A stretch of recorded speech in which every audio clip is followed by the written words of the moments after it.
Whoa, super meta. Is this sharing the screen? Okay.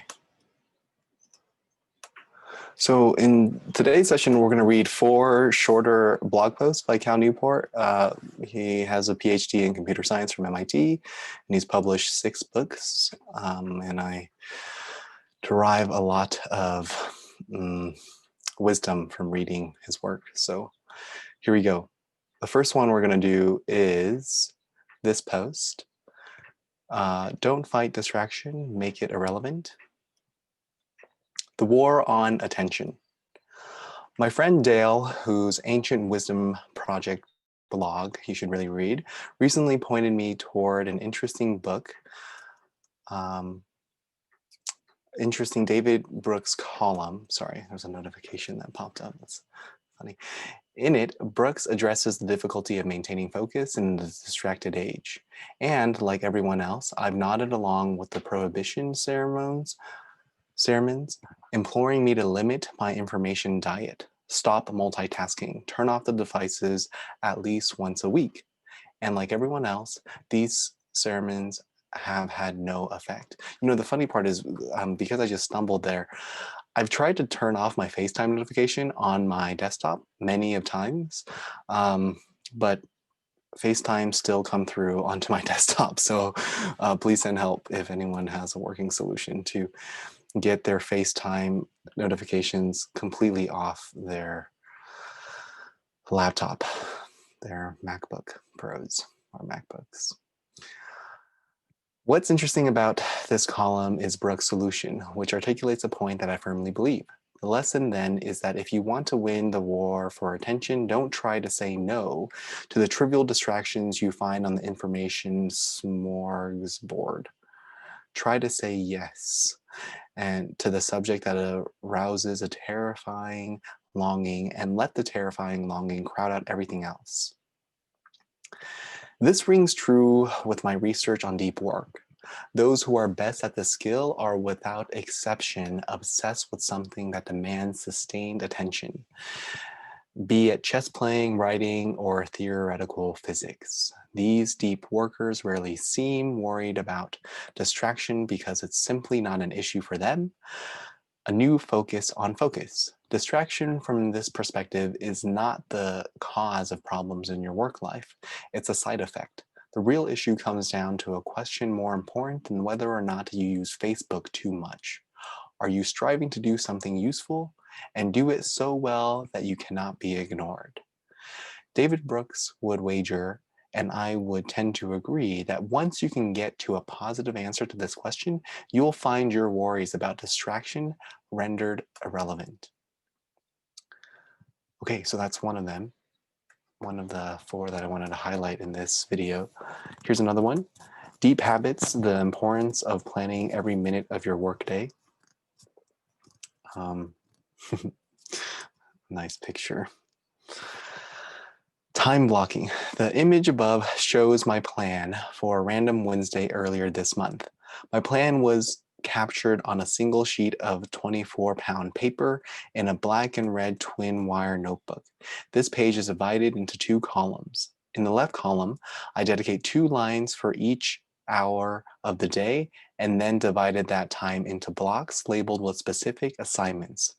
On the right column, I add explanatory notes for these blocks where needed. So let's see what he wrote here. It seems like from 10:30 to 12:30, deep work with lunch, read write-up, define strategy for something. Oh, he actually blurbed out the things. Go deep conversation idea. Okay, I'm not sure how useful that was. Notice that I leave some extra room next to my time blocks. This allows me to make corrections as needed if the day unfolds in an unexpected way. Original plan, revised plan. This is relevant because I remember when I did the scheduling assignment for Jeff Anderson's Conquering College Study Skills activity on scheduling. I remember actually planning out deep work blocks because of probably a conversation I've had with him or something he presented in class. And then when he gave me feedback on my schedule, he said something along the lines of don't plan your deep work blocks so back to back to back. So perhaps I was being a little bit ambitious. This semester at San Jose State, fall 2020, I feel like I do actually need to really plan in some deep work blocks to survive the semester. So more on that, more on reporting that in my own way. And hopefully I'll actually write my time block so you can read it more legibly. I love you, Cal. I call this planning method time blocking. I take time blocking seriously, dedicating 10 to 20 minutes every evening to building my schedule for the next day. During this planning process, I consult my task lists and calendars, as well as my weekly and quarterly planning notes. My goal is to make sure progress is being made on the right things at the right pace for the relevant deadlines. This type of planning to me is like a chess game, with blocks of work getting spread and sorted in such a way that projects big and small all seem to click into completion with just enough time to spare. You know, this is pretty telling. Someone who's published 6 books and has a PhD in computer science, there's 2 spaces between these 2 words. So whether or not he actually uses an editor that catches additional space or typos when he's writing, perhaps he doesn't, right? And that goes for his philosophy of digital minimalism and just staying in flow when we're working. Okay, 3 concerns. Sometimes people ask why I bother with such a detailed level of planning. My answer is simple. It generates a massive amount of productivity. A 40-hour time block work week, I estimate, produces the same amount of output as a 60+ hour work week pursued without structure. Sometimes people ask how time blocking can work for reactive work, where you cannot tell in advance what obligations will enter in your life on a given day. My answer is again simple. Periods of open-ended reactivity can be blocked off like any other type of obligation. If you are blocking most of your day for reactive work, for example, the fact that you are controlling your schedule will allow you to dedicate small blocks, perhaps at a schedule um, periphery, periphery to go deeper results, um, to deeper pursuits. I'm sorry. Another smart strategy in this context is to give open-ended reactive blocks, secondary purposes, process client requests. If I have downtime during this block, work on project X. Sometimes people ask if controlling time will stifle creativity. I understand this concern, but it's fundamentally misguided.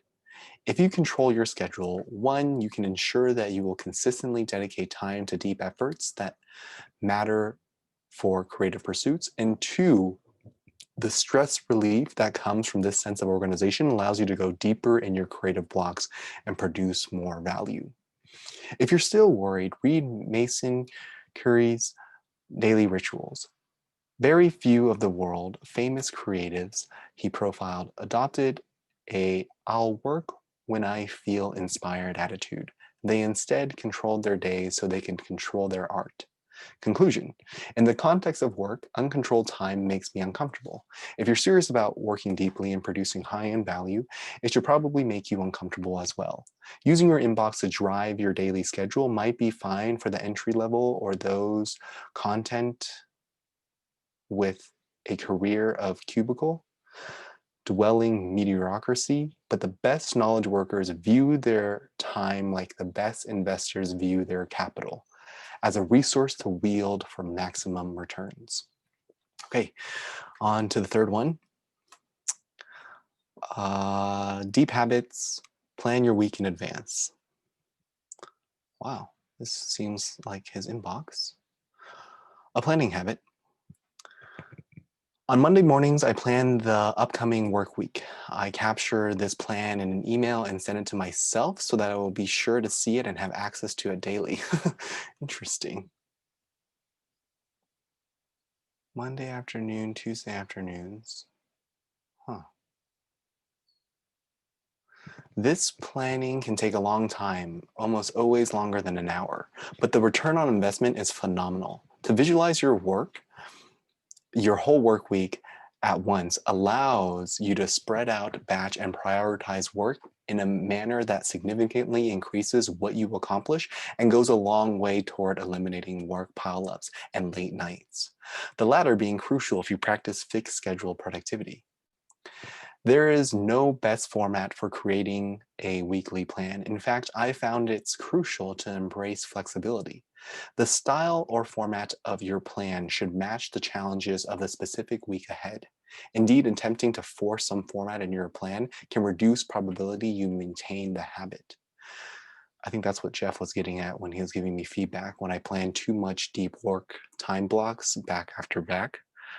But so many things in my life, not so many, there was, in fact, one accomplishment in my life that I am rather proud of, which was like losing 65 pounds over a duration of 2 months.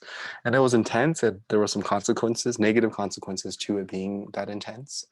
However, it worked. And I feel like I'm in that stage this semester at San Jose State that I might have to turn it up to that intensity and deal with the negative consequences some other time because I'm struggling with my 4 computer science classes. To illustrate this point, I will show you 2 recent weekly plans I use with the content scrubbed where needed for privacy reasons. Weekly plan number 1. Monday, after weekly planning, do a focused task block to get out ahead of small things on my list for the week. Be sure in this block to finish specific 20-minute task that is time sensitive.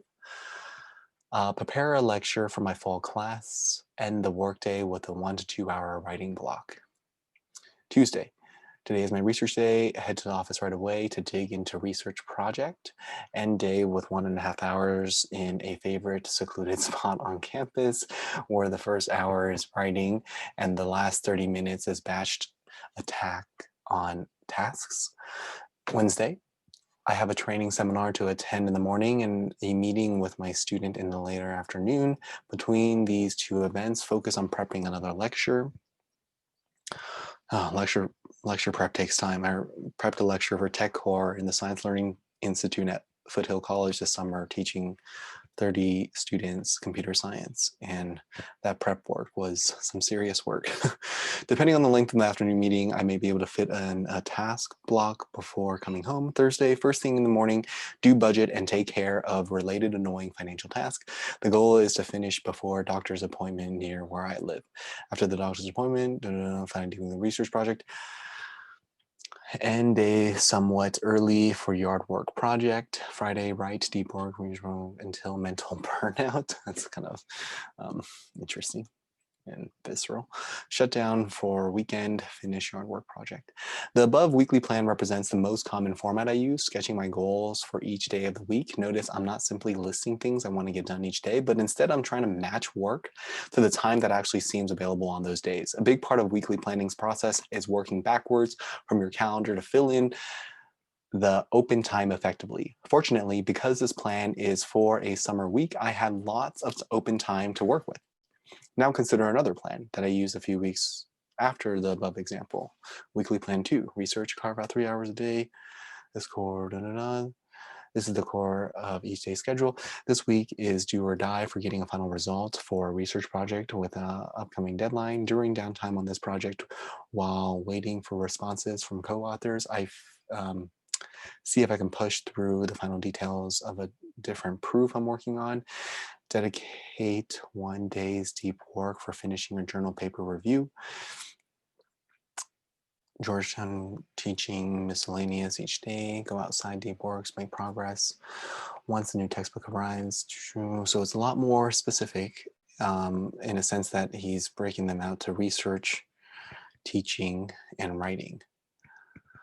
This plan adopts a different format. Because this was a summer week with no major appointments, meetings, or other scheduled obligations to break up my days, so rare yet so wonderful, I could base my schedule around those simple heuristics.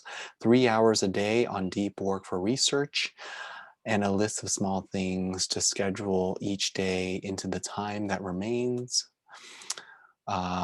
heuristic enabling a person to discover or learn something for themselves.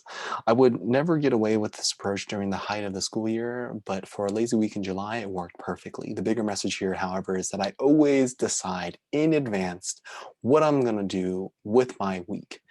These decisions look different at different times of the year, but what matters is that when it comes to my schedule, I am in charge.